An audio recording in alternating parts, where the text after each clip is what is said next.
حضرات، خوشی کی بات ہے کہ مجلس تحقیقات و نشریات اسلام جو اس کتاب کو شائع کر رہی ہے، اس کے سیکریٹری اور ندوۃ العلماء کے ناظر عام ممتاز ادیب و صحافی جناب مولانا سید جعفر مسعود حسنی ندوی دامت برکاتہم یہاں موجود ہیں، جن کا درد دل کلمہ ناشر کے عنوان سے اس کتاب کے صفحات پر بکھر گیا ہے۔ ہم ان سے گزارش کرتے ہیں کہ وہ اپنے قیمتی تاثرات کا اظہار فرمائیں۔ مولانا سید جعفر مسعود حسنی ندوی۔ بسم اللہ الرحمن الرحیم،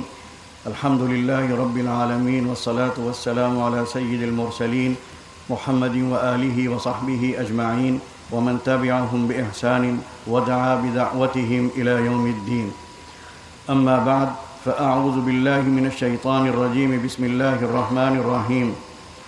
وعد الله الذين آمنوا منكم وعملوا الصالحات ليستخلفنهم في الأرض وليمكنن لهم دينهم الذي ارتضى لهم وليبدلنهم من بعد خوفهم أمنا.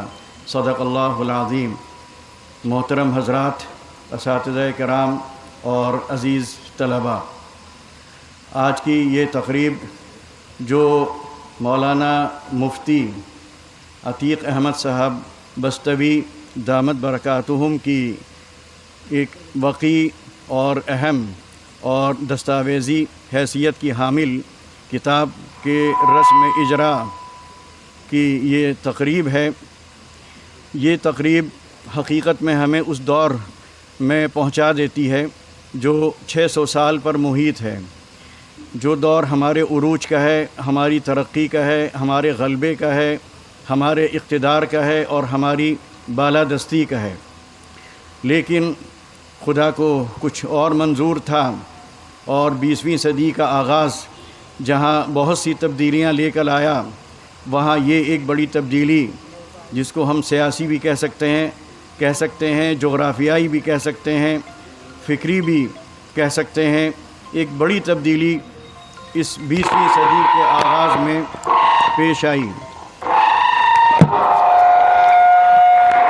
دوسری جنگ عظیم ہوتی ہے،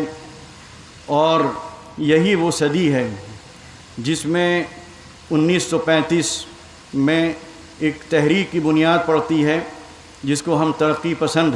تحریک کہہ سکتے ہیں، جس کا پہلا پروگرام یا پہلی کانفرنس اسی لکھنؤ میں ہوتی ہے۔ اس کے بعد ایک سیلاب آتا ہے، ایک طوفان آتا ہے، ایک آندھی آتی ہے ایسے لٹریچر کی جو بظاہر ایک اچھے عنوان کے تحت لکھا جا رہا تھا، تیار کیا جا رہا تھا، شائع کیا جا رہا تھا، غریبوں کے نام پر، مزدوروں کے نام پر، جاگیرداروں کے خلاف، سرمایہ داروں کے خلاف، غریبوں کے یا مزدوروں کے حقوق کی اس میں آواز بلند کی جا رہی تھی، ان کے استحصال کے خلاف صدا بلند کی جا رہی تھی۔ بڑا اچھا عنوان تھا اور لوگ اس سے متاثر ہو رہے تھے، لیکن حقیقت میں وہ لینن، مارکس، گورکی، انگلس کے نظریات پر مبنی وہ فکر تھی اور وہ نظریہ تھا۔ اس کا اثر جو سماج پر پڑ رہا تھا، تعلیم یافتہ طبقے پر پڑ رہا تھا، وہ انتہائی خطرناک تھا۔ نعرہ بڑا اچھا تھا، صدا بڑی اچھی تھی، لیکن حقیقت میں اس کے پیچھے جو چیز کار فرما تھی وہ مذہب کے خلاف بغاوت، مذہب بیزاری، دین کا مذاق، شریعت کا مذاق، آخرت کا مذاق، خدا کا مذاق، نبی کا مذاق اور حساب و کتاب کا مذاق، ہماری جو اسلامی ثقافت ہے اس کا مذاق۔ تو یہ تحریک پورے عالم اسلامی پر اپنا گہرا اثر ڈال رہی تھی اور لوگوں کے ذہنوں میں شکوک و شبہات پیدا کر رہی تھی۔ ضرورت تھی کہ اس تحریک کا مقابلہ کیا جائے، اس لٹریچر کا جواب دیا جائے، اور ہمارے نوجوانوں میں، خاص طور پر تعلیم یافتہ نوجوانوں میں جو شکوک و شبہات پیدا ہو رہے ہیں ان کا ازالہ کیا جائے۔ چنانچہ مفکر اسلام حضرت مولانا سید ابو الحسن علی ندوی رحمۃ اللہ علیہ کی سرپرستی میں سن 1959 میں دارالعلوم ندوۃ العلماء میں مجلس تحقیقات و نشریات اسلام کا قیام عمل میں آیا، اور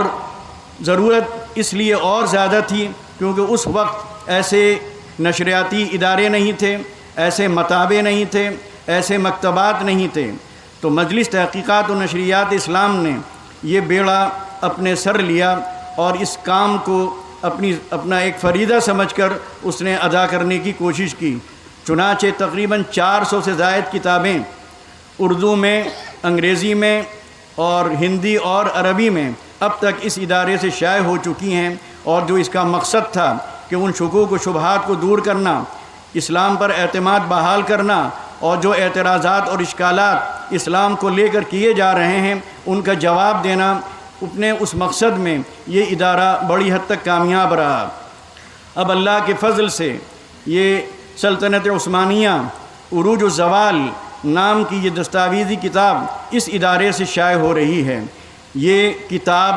اس وقت، اس دور میں جو مایوسی کا ہے، احساس کمتری کا ہے، پست ہمتی کا ہے، اور ایک طرح سے ہمارے ذہنوں میں یہ بات بیٹھ چکی ہے، خاص طور پر ہمارے نوجوان جن کا مطالعہ بہت کم ہے، جو پڑھنے کا ذرا بھی ذوق نہیں رکھتے اور جن کو اچھی صحبت بھی نہیں ملی، عام طور پر ان کے ذہن میں یہ بات بیٹھتی جا رہی ہے کہ شاید ہم ہمیشہ سے غلام رہے ہیں، ہم ہمیشہ سے تابعداری کرتے چلے آئے ہیں، ہم نے کوئی کام کر کے نہیں دیا، کوئی قائدانہ کردار اس دنیا میں ہمارا نظر نہیں آتا۔ تو ان کی اس مایوسی کو اگر کوئی کتاب دور کر سکتی ہے، احساس کمتری سے ان کو نکال سکتی ہے، اور ان کی پست ہمتی سے ان کو بچا کر ان کے اندر حوصلہ اور عزم اور ارادہ پیدا کر سکتی ہے، اور وہ اعتماد پیدا کر سکتی ہے اپنے دین پر، اپنی عقیدے پر، اپنی ثقافت پر، اپنے تہذیب پر، اور سب سے بڑھ کر ایمان پر، وہ یہ کتاب اس میں بہت حد تک کامیاب اور مفید ثابت ہو سکتی ہے۔ لہٰذا اس کتاب کا مطالعہ خاص طور پر ہمارے طلباء کے لیے، نوجوانوں کے لیے بہت ضروری ہے۔ اگرچہ یہ کتاب اردو میں ہے لیکن یہ کتاب ہندی میں بھی آنی چاہیے، تاکہ ہمارا وہ طبقہ، وہ نوجوان جو اردو نہیں جانتے، وہ ہندی میں اس کتاب کو پڑھیں اور اپنی اس تاریخ سے واقف ہوں، جس سے ان کا انشاءاللہ اعتماد پیدا ہوگا، اور احساس کمتری سے وہ باہر آئیں گے، اور پھر ان کے اندر ایک عزم، ایک حوصلہ اور ایک ہمت کے ساتھ وہ حالات کا مقابلہ کریں گے، کیونکہ کوئی قوم جو پست ہمتی میں مبتلا ہو جائے، احساس کمتری کا شکار ہو جائے اور مایوسی کے روگ میں مبتلا ہو جائے، وہ گویا دنیا میں رہنے کا حق کھو دیتی ہے۔ ضرورت ایسی کتابوں کی اشاعت کی ہے اور ان کو گھر گھر پہنچانے کی ہے۔ امید ہے کہ جب ہم یہ کتاب پڑھیں گے تو ہم جانیں گے کہ ہم عروج ہم کو کیسے حاصل ہوا۔ اس کتاب کی روشنی میں ہم وہ زینہ بھی دیکھیں گے جس زینے پر چڑھ کر ہم بلندی تک پہنچے، اور وہ ڈھلان بھی دیکھیں گے کہ جس ڈھلان کے ذریعے اسی بلندی سے ہم نیچے آ گئے۔ ہم سازشیں بھی دیکھیں گے، منصوبے بھی دیکھیں گے، اپنوں کی خیانت بھی دیکھیں گے، غداری بھی دیکھیں گے، اپنی نااہلی بھی دیکھیں گے، اور دشمنوں کے منصوبے اور ان کی سازشیں، ان کی مکاریاں اور ان کی دغابازیاں وہ بھی ہمارے سامنے آئیں گی۔ آج بھی صورتحال وہی ہے، آج بھی زینہ بھی ہے اور ڈھلان بھی ہے، ہم زینے پر چڑھ سکتے ہیں، لیکن اس کتاب کی روشنی میں اس زینے پر چڑھنا اور چڑھنے کے بعد اس بلندی پر کھڑے رہنا، یہ کتاب اس میں ہمارا بڑا تعاون کرے گی اور ہماری بڑی مدد کرے گی۔ امید ہے کہ ہم اس کتاب کو شوق کے ساتھ پڑھیں گے اور اس کتاب کو غور کے ساتھ بھی پڑھیں گے، اور اس کو اس حیثیت سے پڑھیں گے کہ یہ ہماری بیماری کا علاج ہے، یہ ہمارے بیماری کی تشخیص کرتی ہے اور ہماری کمزوریوں سے ہم کو آگاہ کرتی ہے، اور دشمن کی خطرناکی اور اس کی عیاری اور مکاری اور اپنوں کی بیوقوفی، اپنوں کی حماقت اور اپنوں کی جہالت سے بھی ہمیں روشناس کراتی ہے۔ بس میں انہی چند باتوں پر اپنی بات ختم کرتا ہوں۔ وآخر دعوانا ان الحمد للہ رب العالمین۔